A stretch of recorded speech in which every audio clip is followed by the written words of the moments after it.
Happy Friday! Welcome to day 2 or part 2 of how to turn your obstacles to opportunities.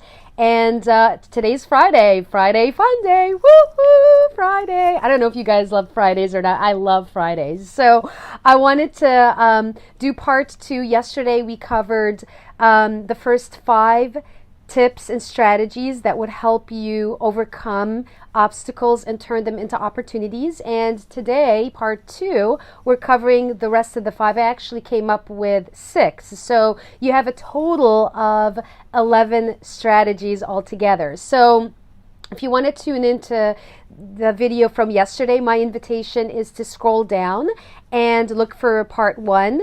I actually had to got to do a retake of that because the previous day there was 0 audio. Hey Dorothy, welcome. Hey Zapir, good to see you.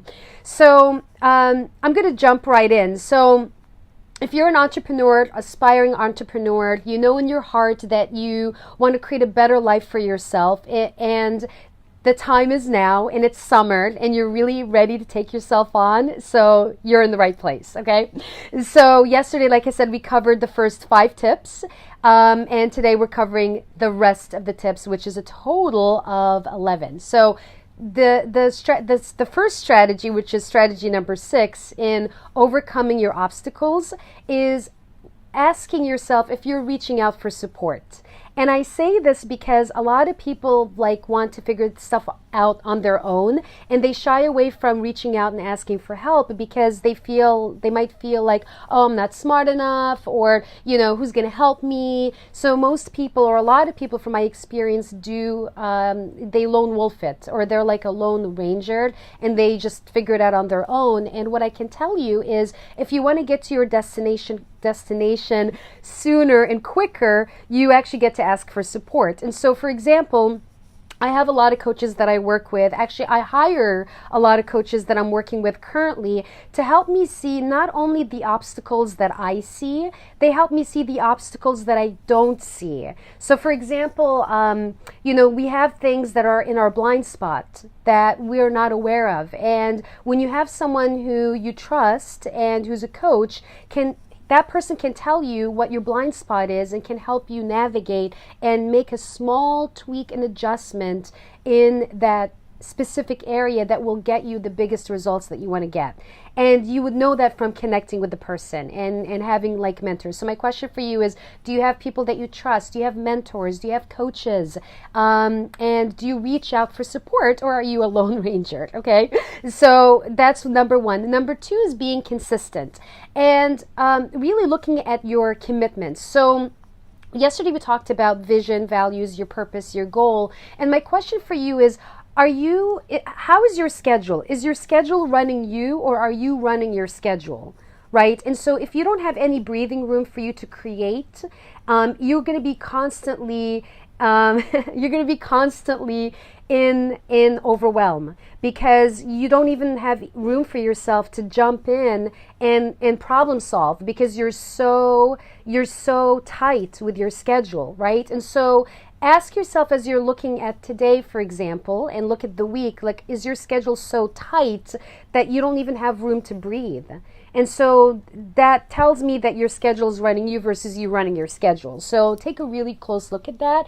And in order for you to be creative and step into the solution, you get to create space and opportunity for you to be in that space. You get to create room for miracles to happen. You get to create room for creativity to happen. But when you're back to back to back, and I used to be that person where I used to have back to back calls, I didn't get anywhere. So that's that. Tip number 3 is focus on what you can do. Anytime you encounter an obstacle, focus on what you can do, and remember to infuse fun. So ask yourself, how can I make this fun? What is the opportunity here?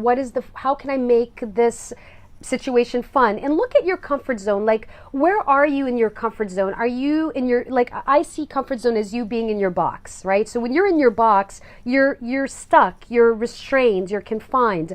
But when you get out of the box, you are free. You have everything in front of you. You have limitless possibility, you have abundance. But when you're in your box and in your frame, you can't go beyond that. So look at that, okay? So, and look at how you can infuse fun. Number 4, be creative. So step into the solution, not in the problem. So if you're focusing so much of your energy and your time on the problem and not the solution, then you're actually manifesting more of the problem. So ask yourself what's working and what's not working. And don't spend too much time on what's not working, because you're going to manifest more of what's not working. My invitation to you is to step into what is working, okay? So that you can really create more of what's working and step into that. And number 5 is keep moving forward no matter what. Run towards the solution. Run towards your dreams. Run towards your vision. Run towards your goals.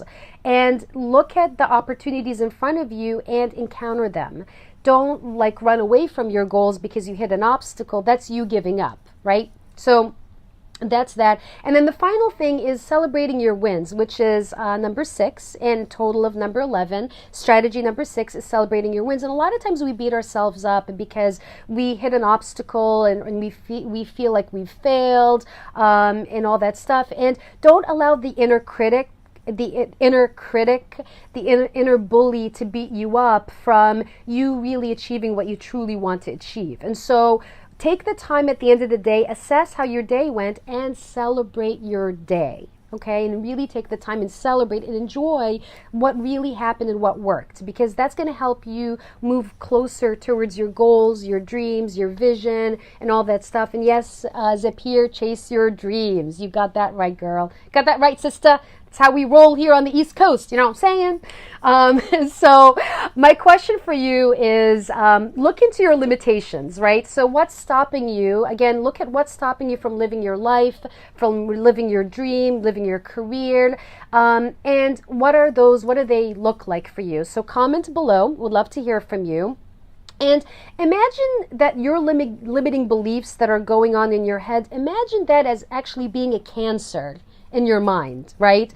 And what happens is if you have cancer, like, and my dad passed away with cancer, by the way. He had pancreatic cancer and he had long passed away, and it's not fun, you know, to be in that situation. But when you have limiting beliefs, it's sort of like cancer, because you don't have any room in your head. You actually have garbage in your head, and you're not creating room to really create and go into stuff that's really, really important for you. You're actually having those conversations that are not serving you, and they're not serving your vision. So look at the limiting beliefs as a type of cancer, and if you hang on to it, it keeps on growing more and more. And if you choose to let go, then abundance will flow.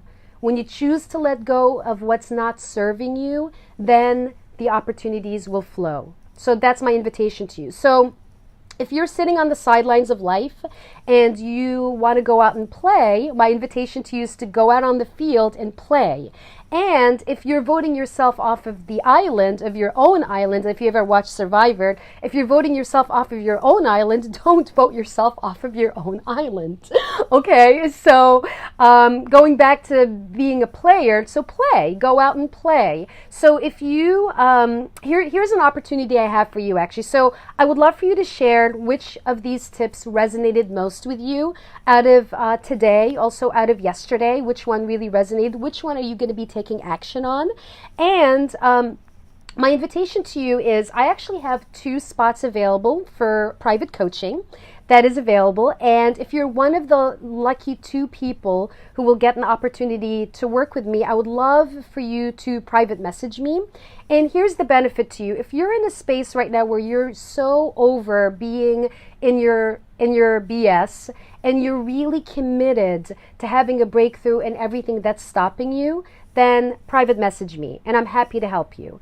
And if I can serve you, I will. If I can't, I will be really honest. I'll tell you, you know what, you get to do something else before we work together, because I only work with a select few people who are 100% committed. So Private message me if this resonates and you are committed to taking your life and your business to a whole new level. I would love to serve you, and also comment on which of these tips and strategies resonated most with you. All right. Have a great weekend, guys. Love you so much. Thank you for tuning in, and bye for now.